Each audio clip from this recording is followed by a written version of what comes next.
El aire en el Monte de los Olivos vibraba, no por el calor del mediodía de Judea, sino por una tensión eléctrica casi palpable. Eran los días posteriores a la resurrección, 40 días en los que la realidad misma parecía haberse fracturado. Jesús estaba allí, rodeado por los suyos. No eran soldados, ni príncipes, sino pescadores y hombres sencillos marcados por el asombro. Habían comido con él, habían tocado sus heridas, y ahora esperaban la culminación de todo. La pregunta quemaba en sus labios, una pregunta cargada de siglos de opresión romana y esperanza judía. Señor, ¿es ahora? Se atrevieron a preguntar, con la voz temblorosa por la emoción. ¿Es ahora cuando vas a restaurar el reino de Israel? Esperaban espadas, fuego, un trono en Jerusalén.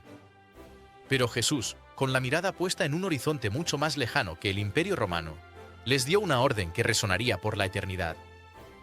No les prometió un reino político, sino una fuerza cósmica. No os toca a vosotros conocer los tiempos, dijo con autoridad serena. Pero recibiréis la fuerza del Espíritu Santo, que vendrá sobre vosotros, y seréis mis testigos en Jerusalén, en toda Judea, en Samaria y hasta los confines de la tierra. Y entonces, la física se rindió. Ante sus ojos atónitos, fue elevado. Una nube, densa y brillante, lo ocultó de su vista, dejándolos mirando al vacío, huérfanos de su líder visible pero cargados con una misión imposible. Dos figuras vestidas de blanco rompieron su trance. Galileos, ¿qué hacéis ahí plantados mirando al cielo? Les instaron. Este Jesús volverá. Pero ahora, tenéis trabajo que hacer. El grupo regresó a Jerusalén, al piso de arriba donde se alojaban. La ciudad era un polvorín, las autoridades religiosas y romanas estaban alerta. Pedro, Juan, Santiago, Andrés, todos estaban allí. Y con ellos, las mujeres y María, la madre de Jesús, el ancla silenciosa de aquel grupo heterogéneo. Perseveraban en la oración, unánimes, como un solo cuerpo que respira antes de la batalla. Pero había un hueco. Una herida abierta en el grupo. Eran 11.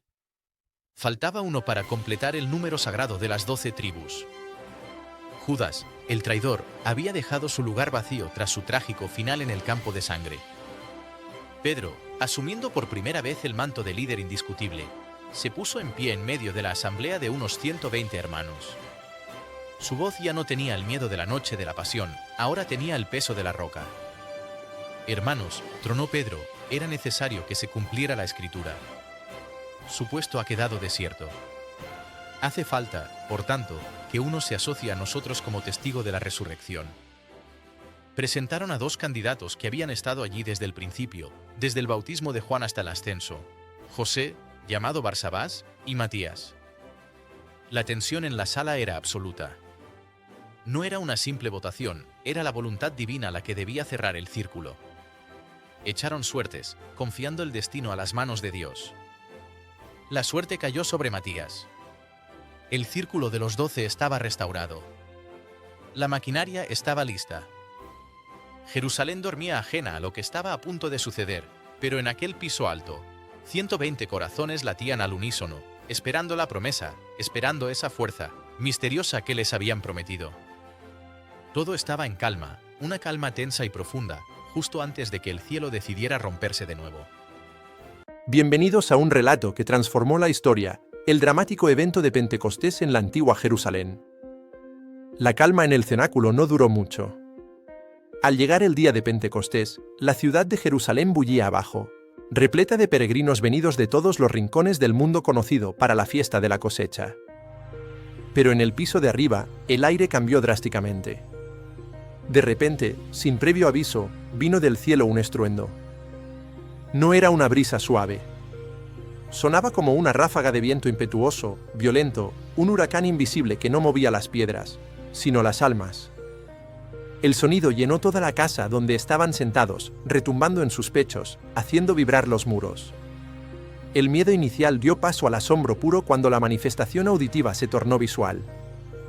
Aparecieron ante ellos lenguas, como llamaradas de fuego, que se repartían y se posaban sobre cada uno de ellos. No quemaban la piel, pero encendían el espíritu. En ese instante, la transformación fue total. Aquellos hombres que habían vivido encerrados por temor a los judíos fueron llenos del Espíritu Santo. La barrera de su propia mente se rompió y comenzaron a hablar en lenguas extrañas, palabras que jamás habían estudiado, según el Espíritu les concedía expresarse. El ruido fue tal que atravesó las paredes y llegó a la calle. La multitud se congregó rápidamente. Había en Jerusalén judíos piadosos de todas las naciones bajo el cielo, partos, medos, elamitas, habitantes de Mesopotamia, de Judea y Capadocia, del Ponto y Asia, de Frigia y Panfilia, de Egipto y de las regiones de Libia cercanas a Cirene. Una marea humana cosmopolita y diversa. Al oír aquel estruendo, la gente se agolpó, confundida y atónita. Lo que escuchaban desafiaba toda lógica. ¿No son galileos todos estos que hablan?, se preguntaban unos a otros, mirando las ropas humildes y los rostros curtidos de los apóstoles. ¿Cómo es que cada uno de nosotros los oímos hablar en nuestra lengua nativa? Oían hablar de las grandezas de Dios en sus propios idiomas. El desconcierto era absoluto. Los apóstoles, antes ocultos, ahora estaban expuestos, radiantes, proclamando verdades eternas con una fluidez sobrenatural. Sin embargo, como en todo gran evento, hubo escepticismo. Mientras muchos se maravillaban, otros, cínicos, miraban la escena con burla, incapaces de procesar el milagro. «Están llenos de mosto», decían riéndose, acusándolos de estar borrachos a plena luz del día. Fue entonces cuando Pedro, el pescador, dejó de ser solo un hombre para convertirse en la voz de la iglesia naciente. Se puso en pie con los 11 y con una autoridad que cortó las risas y silenció el murmullo de la multitud. Alzó la voz. Ya no hablaba a susurros en una habitación cerrada, ahora hablaba al mundo. Judíos y habitantes todos de Jerusalén, tronó Pedro, capturando la atención de miles. Enteraos bien y escuchad atentamente mis palabras. Estos no están borrachos, como suponéis, pues es apenas la hora tercia del día. Pedro levantó la mano, señalando no a las tabernas, sino a las profecías antiguas.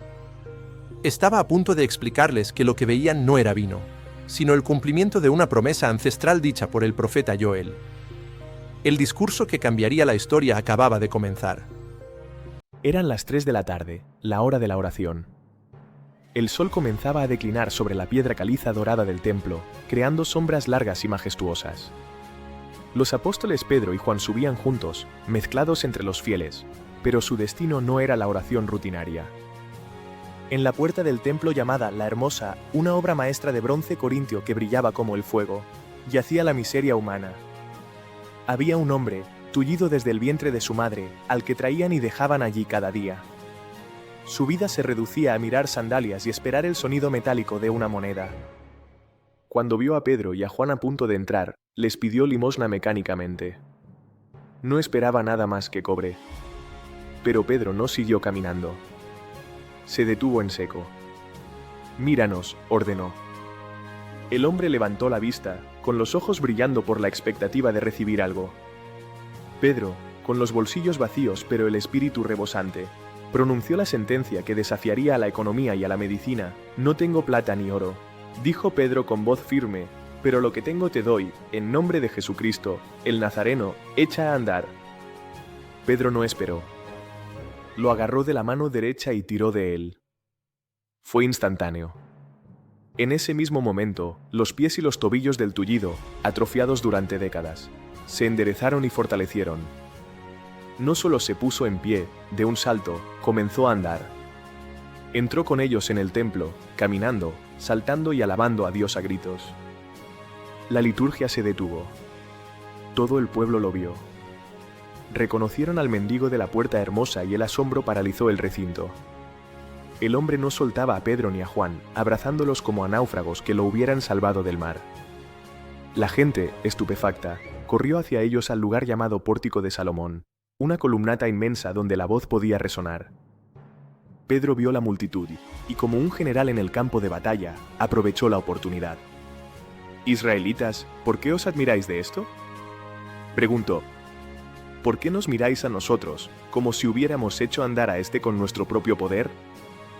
Y allí, en el corazón del poder religioso, volvió a lanzar la acusación mortal: «El Dios de Abraham ha glorificado a su siervo Jesús, al que vosotros entregasteis y rechazasteis ante Pilato. Matasteis al autor de la vida, pero Dios lo resucitó de entre los muertos. Pedro les explicó que no era magia, sino la fe en el nombre de Jesús lo que había restablecido a aquel hombre. Les habló de ignorancia, de cumplimiento de profecías y de la necesidad de conversión para que llegaran los tiempos del refrigerio. Pero el tiempo se les acabó. Mientras hablaban al pueblo, una comitiva oscura se abrió paso entre la multitud, apartando a los peregrinos con violencia. Eran los sacerdotes, el jefe de la guardia del templo y los saduceos. Venían furiosos. Los saduceos, aristócratas que negaban la vida después de la muerte, estaban rabiosos porque aquellos pescadores enseñaban al pueblo y anunciaban en Jesús la resurrección de los muertos. Aquello era intolerable. Era una amenaza teológica y política directa. No hubo diálogo. Les echaron mano. Como ya era tarde y el sol se había puesto, no podían convocar un juicio legal. Así que hicieron lo único que podían para silenciarlos, los metieron en la cárcel hasta el día siguiente. El sonido de los cerrojos retumbó, separando a los apóstoles de la multitud. La oscuridad de la celda cayó sobre Pedro y Juan. Parecía una derrota, el líder de la nueva secta y su compañero más cercano, encerrados y neutralizados en su primer día de predicación pública. Sin embargo, fuera de los muros de la prisión, la palabra dicha no podía ser encadenada. El milagro y el discurso habían calado hondo. Muchos de los que habían oído la palabra creyeron. Y el recuento final de aquel día fue aplastante para las autoridades. El número de hombres llegó a unos 5.000. Pedro y Juan dormían en el suelo frío, pero la revolución acababa de duplicar su tamaño. A la mañana siguiente, Jerusalén despertó con rumores de milagros y arrestos.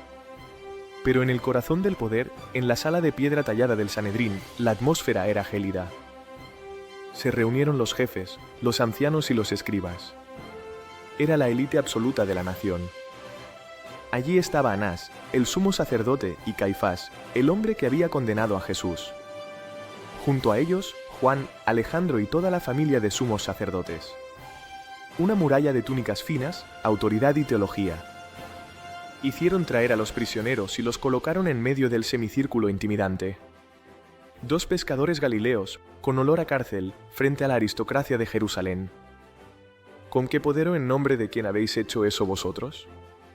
Interrogaron, buscando la herejía para condenarlos.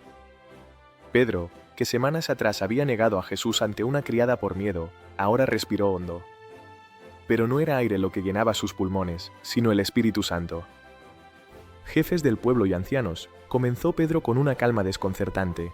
Si hoy se nos interroga sobre el bien realizado a un hombre enfermo, sabedlo todos vosotros y todo el pueblo de Israel, ha sido en nombre de Jesucristo, el Nazareno, a quien vosotros crucificasteis y a quien Dios resucitó de entre los muertos.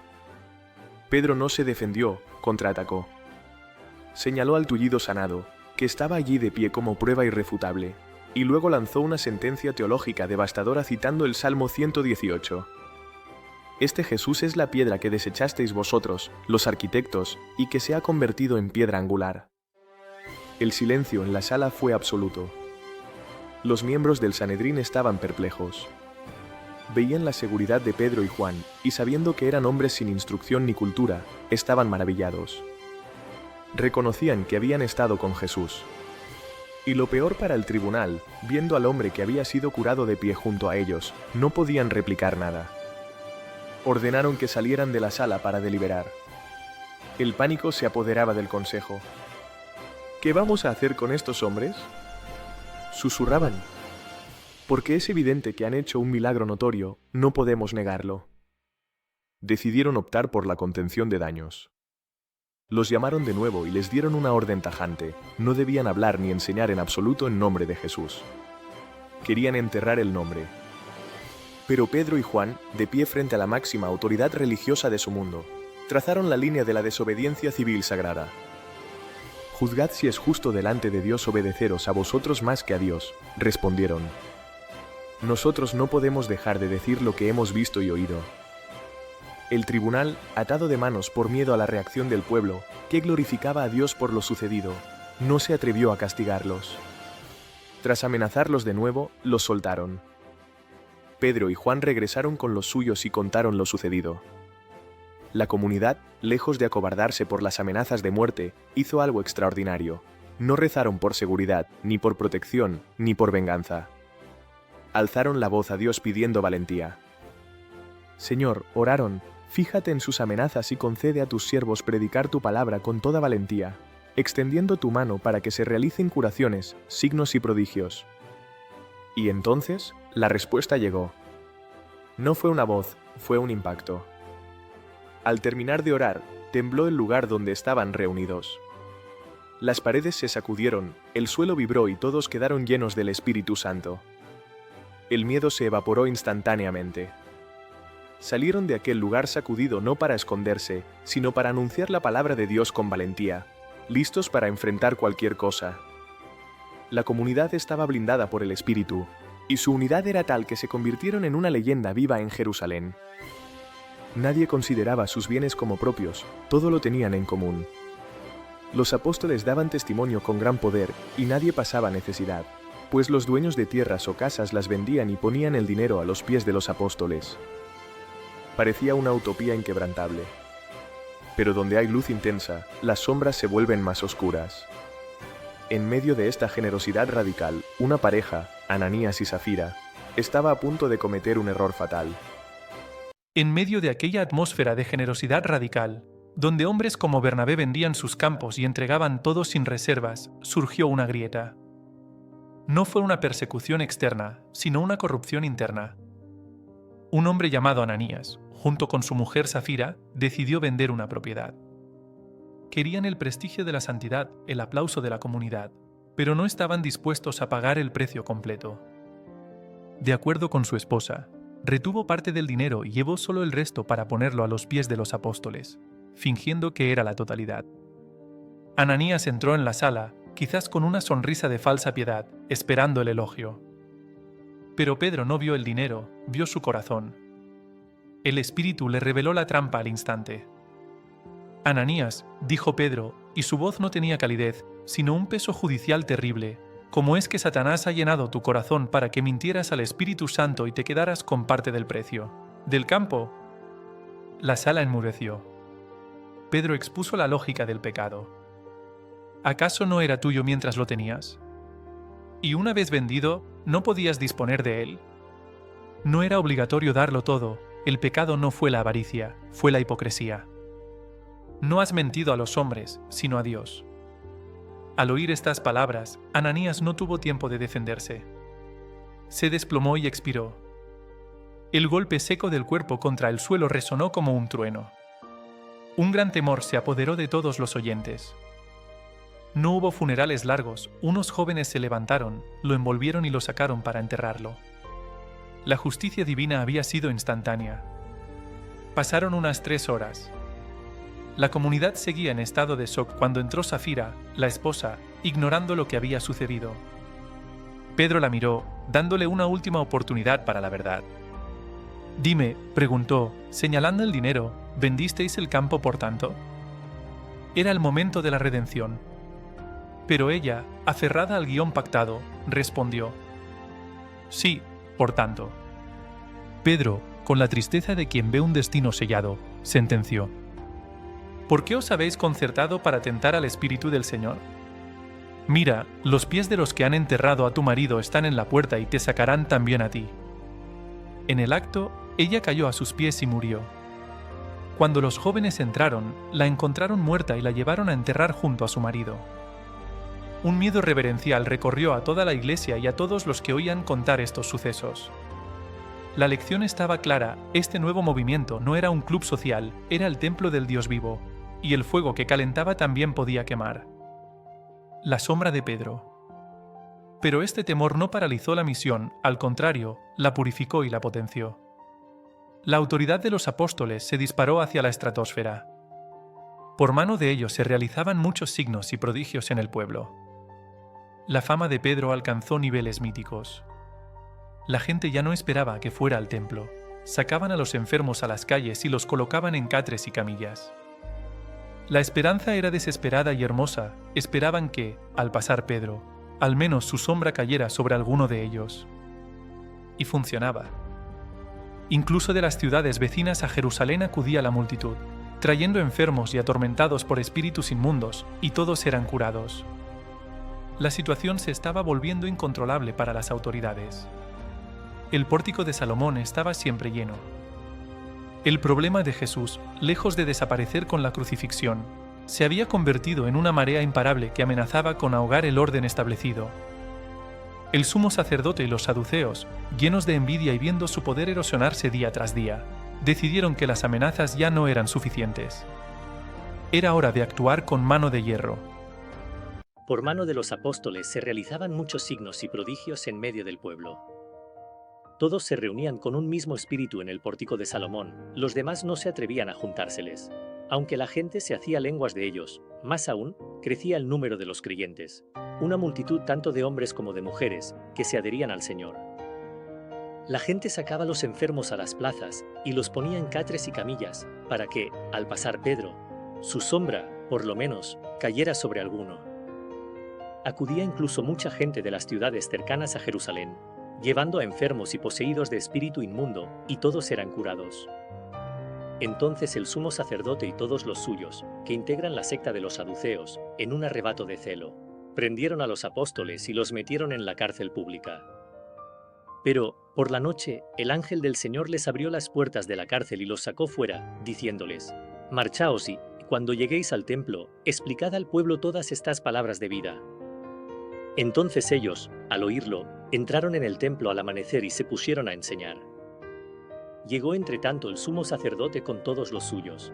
Convocaron el Sanedrín y el pleno de los ancianos de los hijos de Israel, y mandaron a la prisión para que los trajesen. Fueron los guardias, no los encontraron en la cárcel, y volvieron a informar, diciendo: «Hemos encontrado la prisión cerrada con toda seguridad, y a los centinelas en pie a las puertas, pero, al abrir, no encontramos a nadie dentro». Al oír estas palabras, ni el jefe de la guardia del templo ni los sumos sacerdotes atinaban a explicarse qué había pasado. Uno se presentó, avisando: «Mirad, los hombres que metisteis en la cárcel están en el templo, enseñando al pueblo». Entonces el jefe salió con los guardias y se los trajo, sin emplear la fuerza, por miedo a que el pueblo los apedrease. Una vez conducidos, les hicieron comparecer ante el Sanedrín y el sumo sacerdote los interrogó, diciendo: ¿No os habíamos ordenado formalmente no enseñar en ese nombre? En cambio, habéis llenado Jerusalén con vuestra enseñanza y queréis hacernos responsables de la sangre de ese hombre. Pedro y los apóstoles replicaron: «Hay que obedecer a Dios antes que a los hombres. El Dios de nuestros padres resucitó a Jesús, a quien vosotros matasteis, colgándolo de un madero. Dios lo ha exaltado con su diestra, haciéndolo jefe y salvador, para otorgar a Israel la conversión y el perdón de los pecados. Testigos de esto somos nosotros y el Espíritu Santo, que Dios da a los que lo obedecen». Ellos, al oír esto, se consumían de rabia y trataban de matarlos. Pero un fariseo llamado Gamaliel, doctor de la ley, respetado por todo el pueblo, se levantó en el Sanedrín, mandó que sacaran fuera un momento a aquellos hombres y dijo: «Israelitas, pensad bien lo que vais a hacer con esos hombres». Hace algún tiempo se levantó Teudas, dándoselas de hombre importante, y se le juntaron unos 400 hombres. Fue ejecutado, se dispersaron todos sus secuaces y todo acabó en nada. Más tarde, en los días del censo, surgió Judas el Galileo, arrastrando detrás de sí gente del pueblo. También pereció, y se disgregaron todos sus secuaces. En el caso presente, os digo, no os metáis con esos hombres, soldadlos.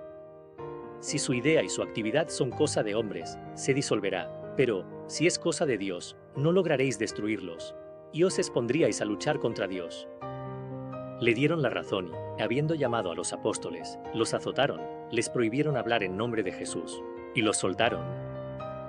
Ellos, pues, salieron del Sanedrín contentos de haber merecido aquel ultraje por el nombre. Ningún día dejaban de enseñar, en el templo y por las casas, anunciando la buena noticia acerca del Mesías Jesús. En aquellos días, al crecer el número de los discípulos, los de lengua griega se quejaron contra los de lengua hebrea, porque en el servicio diario no se atendía a sus viudas. Los 12, convocando a la asamblea de los discípulos, dijeron: «No nos parece bien descuidar la palabra de Dios para ocuparnos del servicio de las mesas.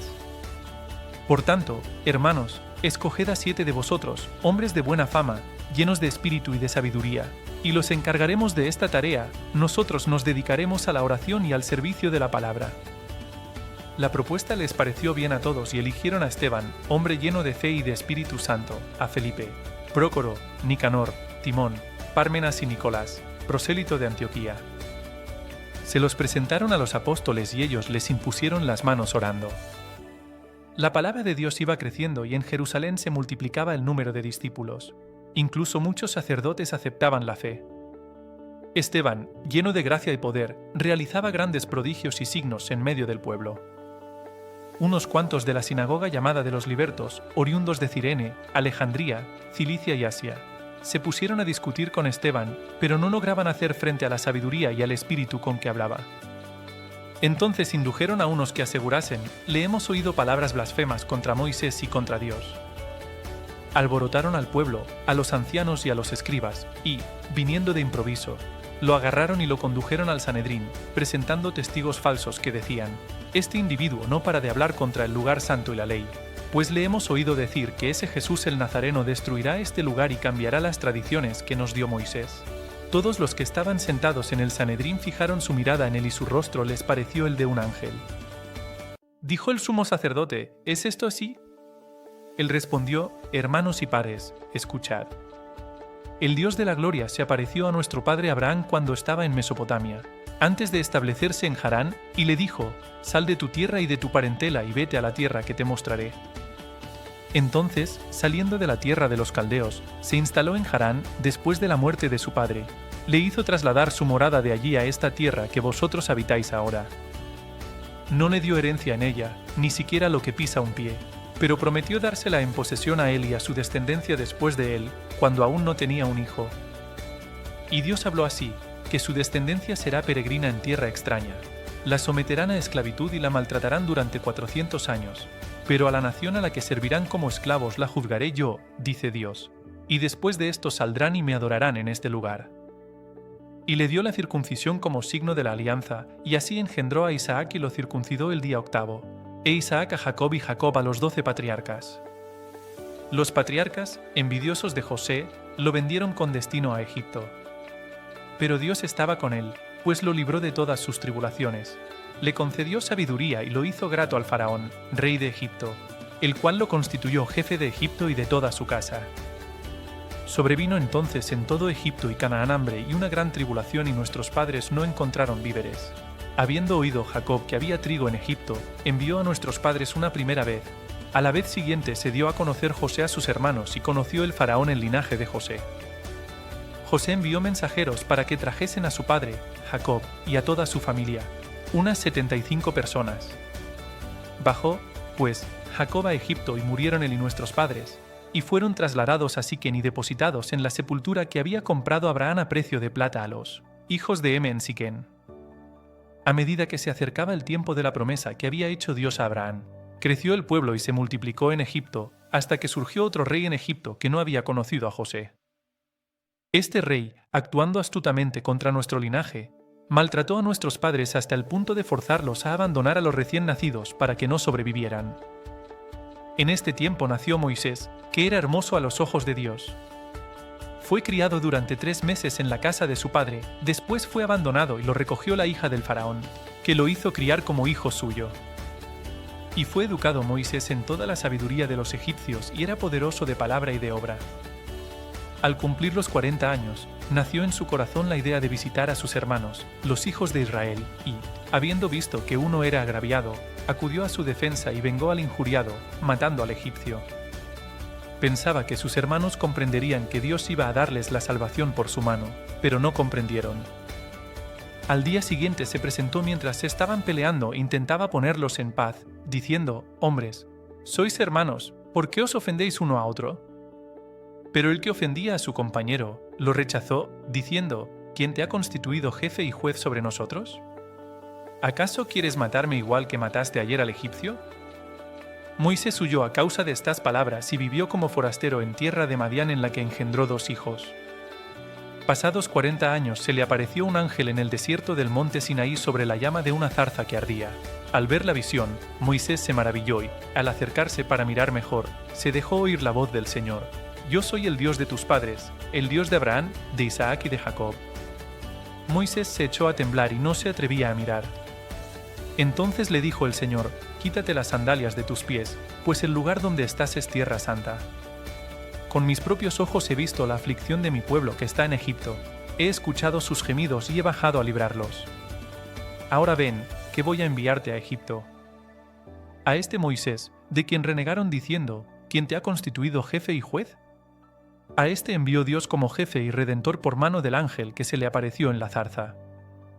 Este los sacó, realizando prodigios y signos en la tierra de Egipto, en el mar Rojo y en el desierto durante 40 años. Este es Moisés, que dijo a los hijos de Israel: el Señor hará surgir de entre vuestros hermanos un profeta como yo.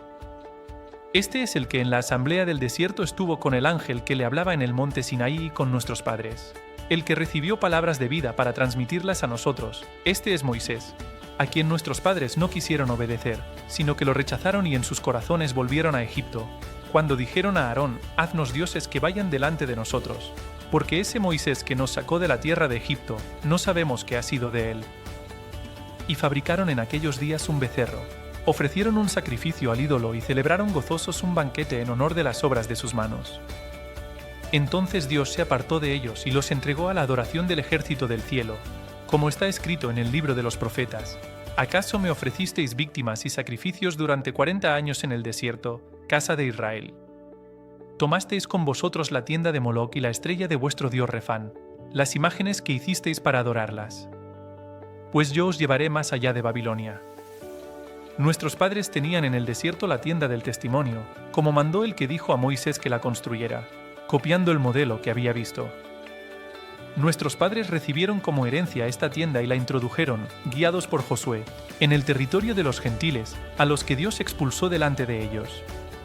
Así estuvieron las cosas hasta el tiempo de David, que alcanzó el favor de Dios, y le pidió encontrar una morada para la casa de Jacob. Pero fue Salomón el que le construyó la casa, aunque el Altísimo no habita en edificios construidos por manos humanas, como dice el profeta: mi trono es el cielo, la tierra, el estrado de mis pies. ¿Qué casa me vais a construir, dice el Señor, o qué lugar para que descanse? ¿No ha hecho mi mano todo esto? Duros de cerviz, incircuncisos de corazón y de oídos. Vosotros siempre resistís al Espíritu Santo, lo mismo que vuestros padres. ¿Hubo un profeta que vuestros padres no persiguieran? Ellos mataron a los que anunciaban la venida del justo, y ahora vosotros lo habéis traicionado y asesinado. Recibisteis la ley por mediación de ángeles y no la habéis observado. Oyendo sus palabras se recomían en sus corazones y rechinaban los dientes de rabia. Esteban, lleno de Espíritu Santo, fijando la mirada en el cielo, vio la gloria de Dios, y a Jesús de pie a la derecha de Dios, y dijo: veo los cielos abiertos y al Hijo del Hombre de pie a la derecha de Dios. Dando un grito estentóreo, se taparon los oídos y, como un solo hombre, se abalanzaron sobre él, lo empujaron fuera de la ciudad y se pusieron a apedrearlo. Los testigos dejaron sus capas a los pies de un joven llamado Saulo y se pusieron a apedrear a Esteban, que repetía esta invocación: Señor Jesús, recibe mi espíritu. Luego, cayendo de rodillas y clamando con voz potente, dijo: Señor, no les tengas en cuenta este pecado. Y, con estas palabras, murió. Mientras Saulo asolaba Jerusalén, Felipe bajó a la ciudad de Samaria. Para un judío ortodoxo, Samaria era territorio enemigo, tierra de herejes y mestizos. Pero Felipe no llevaba prejuicios, llevaba fuego. Empezó a predicar a Cristo y el resultado fue explosivo. Las multitudes, unánimes, escuchaban a Felipe porque veían las señales que hacía. La batalla espiritual era visible y auditiva. De muchos poseídos salían los espíritus inmundos dando grandes alaridos, y muchos paralíticos y lisiados quedaban curados. La ciudad, acostumbrada a la tensión y la oscuridad, se iluminó. Hubo una gran alegría en aquella ciudad. Pero Felipe no era el único hombre de poder en la zona. Había allí un hombre llamado Simón. Durante mucho tiempo había practicado la magia, teniendo alucinada a la gente de Samaria. Era una celebridad, un ídolo. Se hacía pasar por alguien importante y todos, desde el menor hasta el mayor, le prestaban atención reverencial. Este es la potencia de Dios, la llamada grande, decían de él. Simón tenía el monopolio de lo sobrenatural. Hasta que llegó Felipe. Cuando la gente vio la diferencia entre los trucos de Simón y el poder real del reino de Dios, la lealtad cambió en un instante. Hombres y mujeres se bautizaban en masa.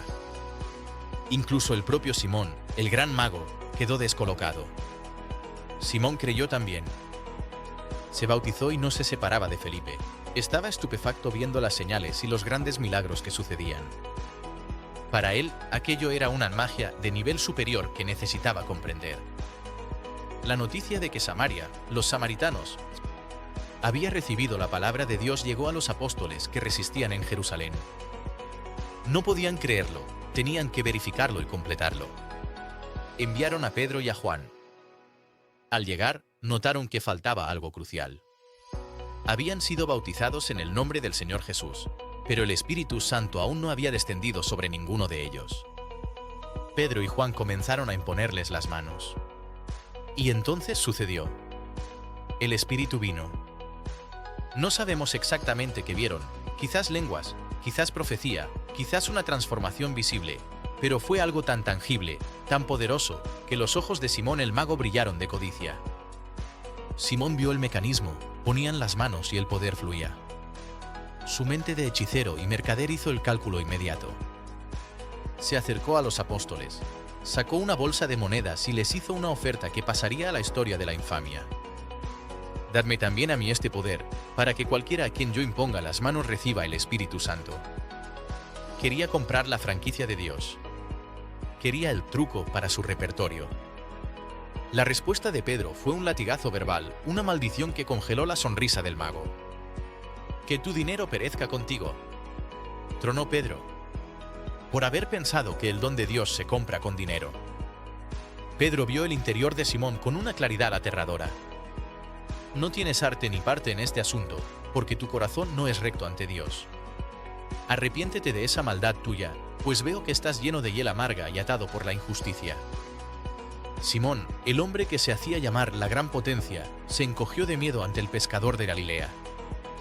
Aterrorizado por la maldición, suplicó: «Rogad vosotros al Señor por mí, para que no me sobrevenga nada de lo que habéis dicho». Pedro y Juan, tras haber dado testimonio y predicado la palabra del Señor, regresaron a Jerusalén, evangelizando de paso muchas aldeas samaritanas. La misión había sido un éxito rotundo. Pero Felipe, el hombre que había iniciado el avivamiento, recibió una nueva orden. Una orden absurda. Un ángel del Señor le habló: «Ponte en marcha y dirígete hacia el sur, por el camino que baja de Jerusalén a Gaza». Y el ángel añadió una nota inquietante: «Es un camino desierto». Felipe tenía que dejar una ciudad en pleno avivamiento, llena de multitudes y milagros, para ir a una carretera solitaria en medio de la nada. No tenía sentido estratégico. Pero Felipe obedeció. Y en ese camino vacío, se iba a encontrar con un carruaje que transportaba a un hombre muy poderoso y muy confundido. El sol golpeaba sin piedad el camino que bajaba de Jerusalén a Gaza. Era una ruta solitaria, un paisaje de piedras y arbustos secos donde el silencio solo se rompía por el viento. Felipe caminaba solo, obedeciendo una orden irracional, lejos del éxito de Samaria. Entonces, a lo lejos, vio levantarse una nube de polvo. No era una caravana comercial cualquiera. Era un carruaje, probablemente lujoso, escoltado y digno de la realeza. En él viajaba un hombre de piel oscura y vestiduras finas. Era un eunuco etíope, un alto funcionario de Candes, la reina de los etíopes. Este hombre no era un simple viajero, era el superintendente de todos sus tesoros, el ministro de finanzas de un reino lejano. Había viajado meses hasta Jerusalén para adorar al Dios de Israel, buscando respuestas que el oro no podía comprar. Ahora regresaba a casa, leyendo un rollo de papiro mientras el carro se mecía. El Espíritu Santo susurró a Felipe una orden precisa: acércate y pégate a ese carro. Felipe echó a correr. Al acercarse al vehículo en movimiento, escuchó la voz del etíope leyendo en voz alta, como era costumbre entonces. Estaba leyendo al profeta Isaías. Felipe, recuperando el aliento, lanzó una pregunta atrevida al dignatario: ¿entiendes lo que lees? El etíope levantó la vista, sorprendido de ver a un caminante judío corriendo a su lado. Su respuesta estuvo cargada de una humildad conmovedora para alguien de su posición. ¿Y cómo voy a entenderlo si nadie me guía? Invitó a Felipe a subir y a sentarse con él. El carro siguió rodando, convirtiéndose en una escuela teológica sobre ruedas. El pasaje de la Escritura que estaba leyendo era este: como oveja fue llevado al matadero, y como cordero mudo ante el que lo esquila, así no abre su boca. En su humillación no se le hizo justicia. ¿Quién podrá contar su descendencia? Porque su vida es arrancada de la tierra. El eunuco estaba perplejo. «Te ruego que me digas», preguntó a Felipe, «¿de quién dice esto el profeta, de sí mismo o de otro?» Era el pase de gol perfecto. Felipe tomó la palabra y, comenzando por aquel pasaje, le anunció la buena noticia de Jesús. Le explicó que ese cordero no era Isaías, ni Israel, sino el Mesías que acababa de ser sacrificado en Jerusalén y que había resucitado para dar vida. El corazón del etíope, preparado por la búsqueda sincera, se abrió de par en par. Siguieron el camino. De repente, en medio de aquel paisaje árido, llegaron a un sitio donde había agua. Quizás un oasis, quizás un wadi con corriente. El etíope, viendo la oportunidad, no dudó.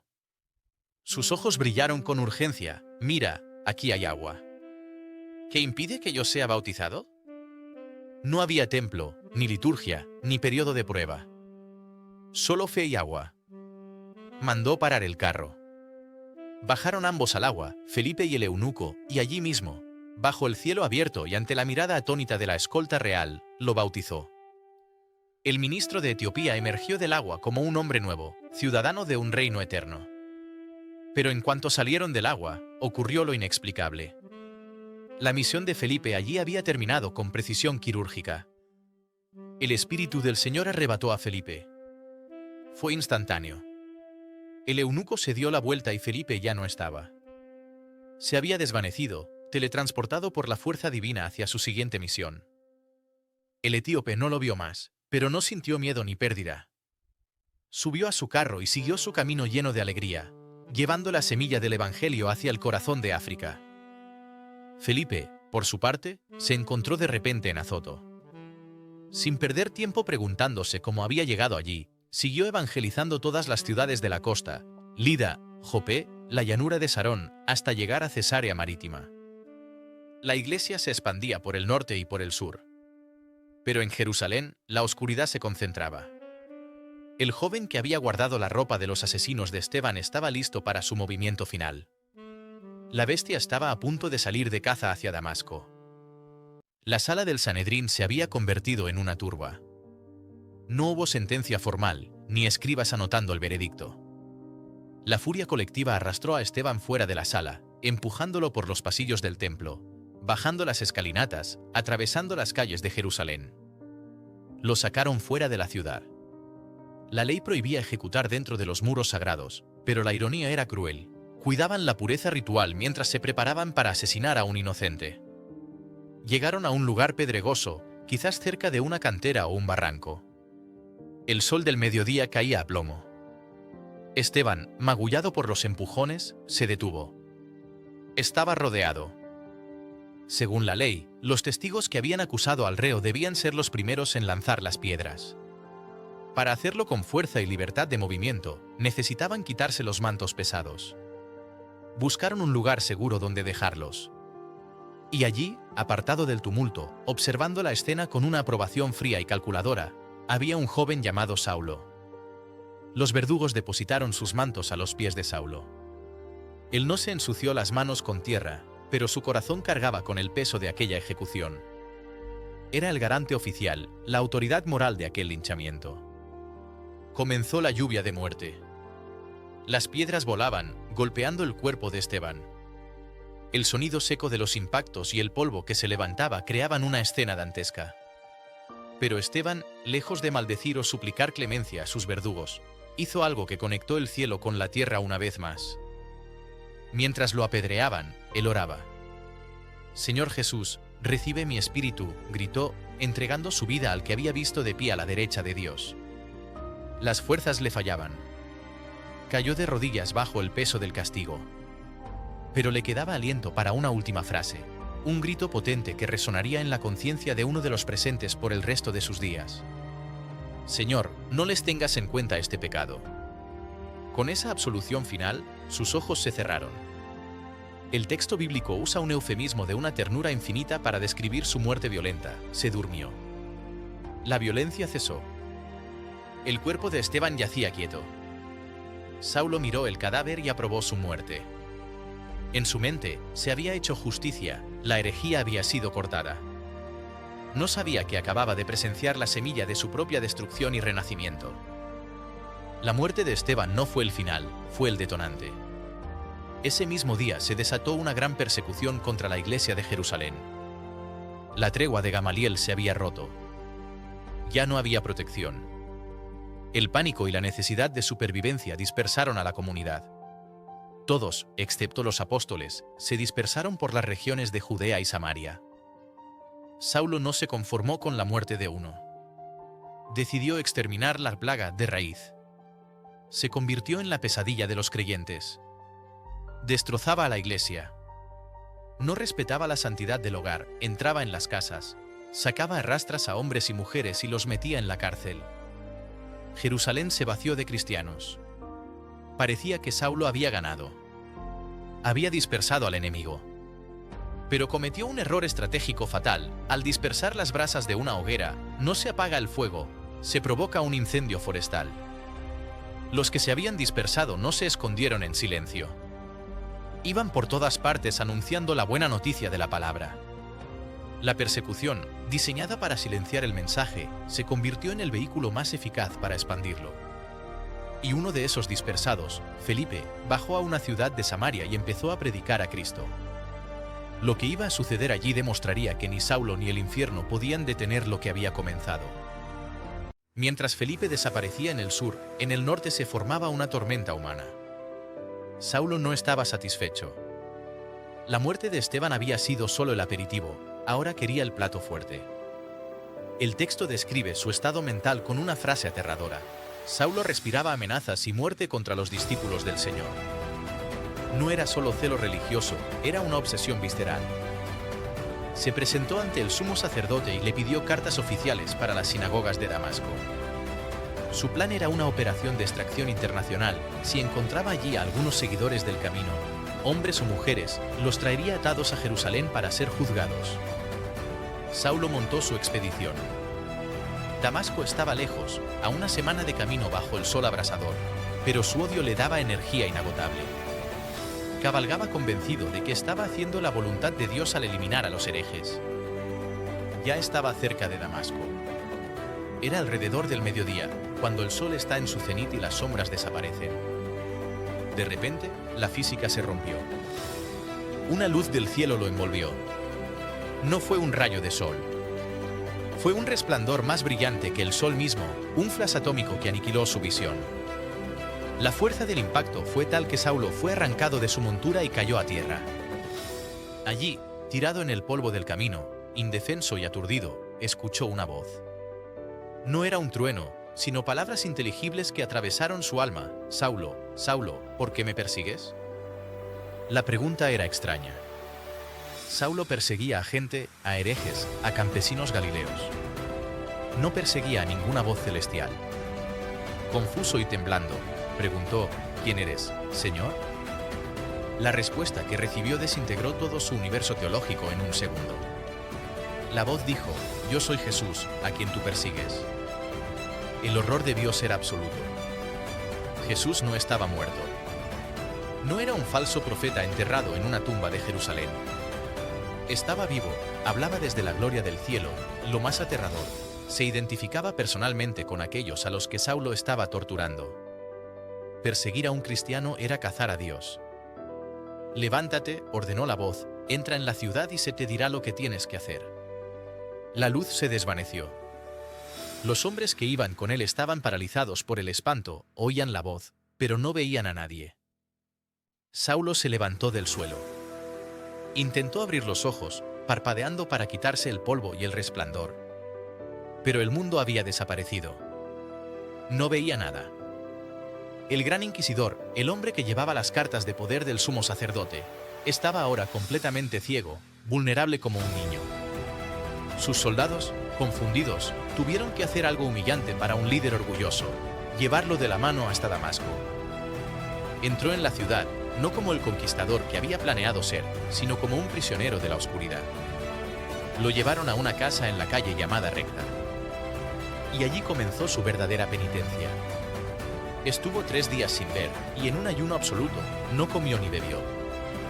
3 días de tinieblas, silencio y so, repensando cada versículo de la Escritura, cada golpe que había dado, cada piedra que había visto caer sobre Esteban. El Saulo que conocían había muerto en el camino, lo que saldría de esa oscuridad aún era un misterio. Pero en otra parte de Damasco, el Señor ya estaba moviendo ficha. Un hombre llamado Ananías estaba a punto de recibir la misión más peligrosa de su vida, ir a llamar a la puerta del asesino. Damasco estaba en tensión. Los rumores corrían rápido, el carnicero de Jerusalén había llegado a la ciudad, pero nadie lo había visto actuar todavía. Los cristianos se escondían, esperando el golpe. Había en la ciudad un discípulo llamado Ananías. No era un apóstol famoso, sino un creyente fiel, uno de esos héroes anónimos que sostienen la historia. Mientras oraba, el Señor lo llamó en una visión con una claridad pasmosa. «Ananías». «Aquí estoy, Señor», respondió él, sin imaginar lo que venía. La orden fue precisa como una coordenada militar: «Levántate, vete a la calle llamada Recta y busca en casa de Judas a uno de Tarso llamado Saulo, pues está orando». Ananías sintió un escalofrío. El Señor le mostró que Saulo también había tenido una visión. Había visto a un hombre llamado Ananías entrar y imponerle las manos para recobrar la vista. Pero Ananías, humano al fin y al cabo, discutió con Dios. No era falta de fe, era instinto de supervivencia. «Señor», protestó Ananías, con la voz temblorosa, «he oído a muchos hablar de ese hombre y de los males que ha causado a tus santos en Jerusalén. Y aquí tiene plenos poderes de los sumos sacerdotes para prender a todos los que invocan tu nombre». Le estaba pidiendo que entrara en la guarida del lobo y lo curara para que pudiera comérselo mejor. Pero el Señor cortó su miedo con una revelación que definiría el futuro del cristianismo. «Anda, ve», insistió el Señor, «porque ese hombre es para mí un instrumento de elección para llevar mi nombre ante los gentiles, los reyes y los hijos de Israel». Y añadió una profecía sombría y gloriosa: «Yo le mostraré lo que tiene que sufrir por mi nombre». El cazador no solo sería cazado, sería transformado en la presa más valiosa y sufrida de la historia. Ananías obedeció. Salió a la calle Recta, una gran avenida con columnas que cruzaba la ciudad de este a oeste. Llegó a la casa de Judas. El corazón le latía con fuerza. Entró en la habitación en penumbra. Allí estaba Saulo. El hombre que había hecho temblar a la iglesia estaba sentado en la oscuridad, débil, sediento y ciego. Ya no parecía un monstruo, sino un hombre roto. Ananías se acercó. Y entonces hizo algo que requería más valor que enfrentar a un ejército. Le puso las manos encima y pronunció las 2 palabras más sanadoras que Saulo jamás escucharía: «Saulo, hermano. El Señor Jesús, que se te apareció en el camino por donde venías, me ha enviado para que recobres la vista y seas lleno de Espíritu Santo». En el instante en que sintió el tacto y las palabras de perdón, la biología de Saulo reaccionó. De sus ojos cayeron una especie de escamas. Fue una liberación física y espiritual. La costra de la ceguera y del orgullo se desprendió y cayó al suelo. Saulo parpadeó y vio el rostro de Ananías, el primer rostro cristiano que veía no con odio, sino con gratitud. Recobró la vista. No perdió un segundo. Se levantó y, allí mismo, fue bautizado. El agua lavó la sangre de Esteban de su conciencia. Luego, después de 3 días de ayuno absoluto, tomó alimento y recobró las fuerzas. El cuerpo se recuperó, pero la mente de Saulo ya estaba carburando a 1000 revoluciones por minuto. Tenía una nueva misión, una nueva lógica, y la energía de un volcán a punto de estallar. Pasó algunos días con los discípulos de Damasco, aprendiendo, escuchando y preparándose para dar la sorpresa del siglo. Saulo no era hombre de medias tintas. Si antes odiaba a Jesús con toda su alma, ahora lo amaba con la misma intensidad volcánica. Apenas recuperó las fuerzas, no se fue a casa a reflexionar tranquilamente. Se fue directo a la boca del lobo, las sinagogas de Damasco. Entró con su porte de fariseo, quizás aún con las cartas de arresto del sumo sacerdote en algún pliegue de su túnica. La congregación judía guardó silencio, esperando escuchar la orden de captura contra los herejes. Saulo se puso en pie, abrió los rollos y soltó la bomba. Jesús es el Hijo de Dios. El impacto fue devastador. La gente se quedó paralizada, mirándose unos a otros con incredulidad absoluta. No entendían nada. Pero este no es el que destrozaba en Jerusalén a los que invocaban ese nombre. Cuchicheaban atónitos. ¿No ha venido aquí expresamente para llevarlos atados ante los sumos sacerdotes? Era como ver a un general romano pasarse al bando de los bárbaros en mitad de la batalla. Pero Saulo no se limitaba a afirmar, se crecía. Su mente brillante, entrenada por Gamaliel, empezó a conectar las escrituras antiguas con la vida de Jesús de una forma que nadie había hecho antes. Aturdía a los judíos de Damasco, demostrando con pruebas irrefutables que Jesús era el Mesías. No podían debatir con él. Habían perdido a su mejor fiscal y se había convertido en su peor pesadilla teológica. Pasaron bastantes días y la confusión dio paso al odio. Los judíos ortodoxos se dieron cuenta de que Saulo era mucho más peligroso como cristiano que como enemigo. Era un traidor de alto nivel. Tomaron una decisión ejecutiva, había que matarlo. Pero Saulo ya no era el cazador, ahora tenía el instinto de la presa. Se enteró de la emboscada. La situación era crítica, sus enemigos vigilaban las puertas de la ciudad día y noche para asesinarle. Damasco estaba amurallada, no había salida. Cada rostro en la puerta era un posible verdugo. La huida no fue gloriosa, ni milagrosa en el sentido sobrenatural. Fue una operación de sigilo nocturno digna de una novela de espías. Sus discípulos, porque Saulo ya tenía seguidores propios, esperaron a que cayera la noche cerrada. Fueron a una casa que estaba adosada a la muralla de la ciudad, donde quizás había una ventana que daba al exterior, al vacío del desierto. Tomaron una canasta grande, probablemente usada para mercancías o paja. El gran Saulo de Tarso, el orgulloso fariseo, tuvo que encogerse, hacerse pequeño y meterse dentro de aquel cesto de mimbre. En silencio absoluto, para no alertar a los guardias que patrullaban abajo o en las puertas, lo descolgaron muro abajo. La cuerda crujía, el viento soplaba y Saulo descendía hacia la oscuridad, suspendido entre su vida pasada y su futuro incierto. Tocó suelo. Salió de la canasta y corrió hacia la libertad, tragado por la noche. Había escapado de Damasco, pero ahora tenía un destino aún más peligroso en mente: regresar a Jerusalén. El rechazo en la capital. Llegó a Jerusalén, el lugar del crimen, la ciudad donde había supervisado la muerte de Esteban.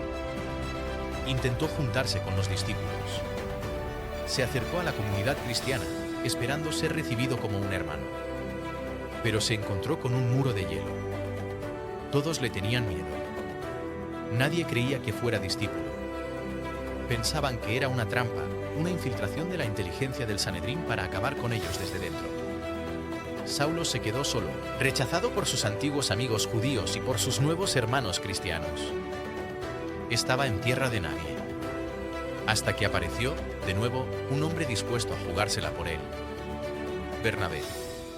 Saulo caminaba por Jerusalén como un fantasma.